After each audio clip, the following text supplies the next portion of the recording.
20 people are casualties after Israeli fire hit Nasser Hospital in Khan Yunis, among them journalists, medical staff, patients, rescue workers. The IDF says the target was a camera used to track Israeli troops.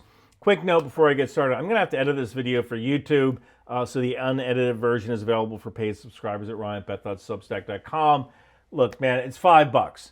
Yeah, I keep it cheap so the average soldier can afford it. There's some good classes and training on that site as well. Now, bad guys operating in hospitals is a valid military concern. But a hospital is the absolute worst place in Gaza to get your targeting wrong. So what happened? All right, well, on October 25th, 2025, Golani Brigade troops operating in Khan Yunis identified a camera positioned by Hamas in the area of Nasser Hospital used to observe the activity of IDF troops.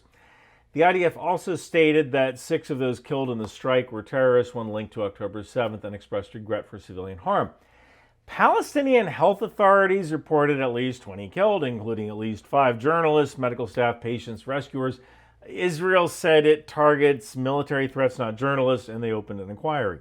Now, take that last one with a grain of salt because Palestinian health authorities are basically on the payroll of Hamas. And journalists, they're influenced by Hamas because, they'll be murdered if they don't do what Hamas tells them to do. But there were essentially 2 shots into this hospital. There was an initial shot and then a subsequent shot, which killed a number of rescue workers. I can't show it to you on YouTube, but I can on ryanpeth.substack.com. The Army later stated the troops fired because they saw a camera. They believed it was being used to monitor IDF movements. They also released the name of these 6 militants, but the militants didn't seem to match anyone who was reported dead. Note that I was recently in Israel. I talked with a special forces unit called Para, or the Wild Horses, and cameras are a major concern on the battlefield. If you see a camera, you can be sure you're about to get ambushed because the bad guys try to record everything for propaganda value. IDF Chief of Staff ordered a probe into why tank shells were used at the hospital instead of precision options like a sniper, and why a strike on a sensitive facility went forward without clarity on who authorized it. Normally a major general needs to sign off on this at the least. So now, in general, according to the Geneva Conventions, hospitals are protected under the laws of war. They can lose special protection if used for acts harmful to the enemy, but even then, the attackers must take feasible precautions and weigh proportionality. Protection is assumed in case of doubt. But the problem isn't the cause here, it's Israel's method. Israel has a just objective: dismantle Hamas, free the hostages. Hamas embeds military assets in and around civilians. It has used hospitals for hostile purposes. But method matters. If your method keeps generating avoidable civilian deaths on live television, you're handing your adversary a propaganda victory they didn't need to earn. That's not defeatism, that's operational security with a conscience. So I'm going to talk through 5 failure points. They will have absolutely no effect on the war or change Israeli tactics because I think everybody above brigade level in the IDF has already kind of made up their minds about how they want to fight this war. There is no Israeli Petraeus coming to save you. But you better freaking find one. Number 1, target identification versus weaponeering. If a single camera is the threat, destroying it with a tank-high explosive inside a hospital complex is the loudest possible answer to the smallest possible problem. Israeli reporting suggests that the investigation is asking why snipers or precision tools weren't being used. That is the right question to be asking. If you can solve a problem with a screwdriver, maybe you don't use a sledgehammer. Number 2, chain of command, positive control. Attacks on medical sites normally require senior authorization, so we're talking like we're doing this above brigade level. At the moment I write the script, we have no freaking clue who approved the strike. This is a kill chain control failure. If you can't name the approving authority within 24 hours, the control process didn't control a damn thing. 3, second strike timing. Video and witness accounts indicate a second impact, which hit rescue personnel after the first impact, even if the camera was a legitimate target. A follow-up shot into a known casualty collection point demonstrates poor tactical patience and broken deconfliction. If you must re-attack, you push ISR first. Clear the staircase, you stand off until you can guarantee you're not killing medics and press. 4 is legal framing and operational practice. International humanitarian law is clear. Hospitals lose special protection only if used to commit harmful acts. Even then, you have to warn when feasible and still balance proportionality. The law doesn't license shortcuts. It raises the bar for precautions. If your solution to shooting at a hospital is, well, we're going to use tank shells, you clearly didn't clear that bar. Finally, number 5 is information effects. The IDF said it killed 6 militants. It didn't list, its list didn't match the dead journalists identified by Western outlets. Even if militants were present, the optics are catastrophic here. Visible press vests, hospital signage, 2 blasts. In a war where perception shapes legitimacy, this is self-sabotage. And they keep making the same mistake. And I think, honestly, it's because there's really no precedent for this kind of action. There's no manual for this kind of action. In most LSCO or large-scale combat operations, people are allowed to leave. Probably the best example of this is the Battle of Mosul, where the Iraqi army with U.S. help took back Mosul from the Islamic State. In that case, most civilians fled Mosul, but there were still some 8,000 civilians killed, mainly the elderly or wives of these Islamic State fighters. We might never know the real number of civilians killed. Now, when doing COIN or counterinsurgency, most people don't leave. But you have to be a lot more surgical. You have to be more willing to accept your own casualties. Instead of blowing up the building, which doesn't win hearts and minds, you might kick in the door, which is more surgical, but less damaging to infrastructure. However, it puts your troops at risk. So, LSCO, temper-driven, masked fires, armor, speed and overmatch. You hit the bad guy in the face with a sledgehammer. COIN, population-centric. You accept more risk to force protection in order to reduce harm to civilians because the population is the center of gravity. You shape the battlefield with time, intelligence, and legitimacy, not blast effects, right? But the basic problem here is that Israel's trying to have it both ways. I mean, there's not even a name for this kind of warfare. Probably because nobody in recent memory has ever tried to fight this stupidly before. Israel is trying to clear insurgent networks while preserving force protection and tempo. That produces tactical shortcuts, fast approvals, heavy munitions, short ISR cycles. Exactly the kind of behavior that generates disasters at hospitals. The result is predictable.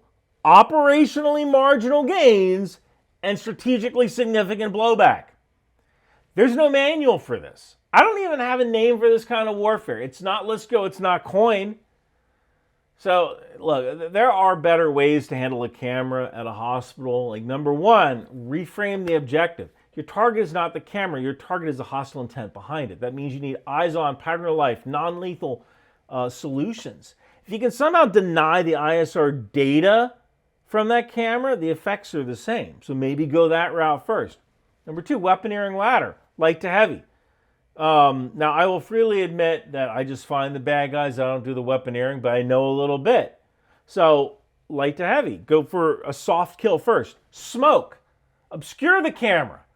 Maybe use a jammer or a laser. Now, I know if Israel used smoke, then people would be going, oh my God, Israel's using chemical weapons and white phosphorus. So sometimes you lose either way. But try a non-lethal method first. Smoke. You don't go straight to the top of the escalation ladder with a hard kill. Maybe you only do this after positive ID that there's no civilians in the beaten zone. Middle of the escalation ladder, maybe you got to send troops into there. Maybe you got to send troops to clear that stairwell. Sorry, it sucks. Use the smallest possible munition and angle. Maybe even do the old habit of roof knocking where you drop a small explosive to clear people away from the camera and then drop the actual munition. Number 3 here, any strike in or on a hospital should require a named authority record in the fire mission log with munitions locked to that order. If the order says single precision round, the tank crew, they don't get to fire a second shell for the lulz, right? If you can't show a reason to fire, you don't fire. 4th thing here is deconfliction. After a first blast near a medical facility, assume medics and journalists will converge. That's not speculation. That's just human behavior. You've only been fighting this war for 2 freaking years. What did you think was going to happen? You pause. You push ISR. Set a no-strike window until a new imminent hostile act appears. This aligns with international humanitarian law's feasible precautions requirement. If the IDF 5 believes that militants are among the dead, publish the freaking forensic summaries. Show us the ladder that you climbed before violence. And information war receipt matters. Right? Receipts matter. Yes, Hamas used hospitals. Yeah, because they're the bad guys. Bad guys don't have to play by the rules. That's why they're the bad guys. International humanitarian law doesn't reward the side that follows the rules by making the fight easy. It raises the standard precisely because the enemy may abuse these protected sites, and they are. If a hospital is used for hostile acts, warning and proportionality still apply. Protection is assumed if you're not sure. That's the constraint you live with if you want international legitimacy. The United States spent 2 decades learning COIN the hard way. We wrote it down. Population-centric operations accept more friction and more time to avoid turning every block into an insurgent recruiting video. That doctrine is called FM 3-24. You can get it on Amazon for like $17. I'll send you my copy. It's back there somewhere. You don't have to copy the whole thing wholesale, but you should stop acting like this is a brand new freaking problem. Israel's war aims are legitimate. Absolutely. Hamas's decision to conduct military activity in and around hospitals is reprehensible, but that's why they're evil. Right? This incident, an alleged hostile camera neutralized with tank rounds and a second strike into rescuers, was an avoidable failure of kill chain control, weaponeering, authority, discipline. You need to fix it. This is unsat. It's not the way any military is supposed to behave. And I'm tired of being your freaking first sergeant because your army is too goddamn cheap to pay professional NCOs. I'm certainly not getting paid for this, despite what people say about me. So you better freaking fix it now. My Intel Life shirt is available at Bunker Branding. Maybe you ought to try using it.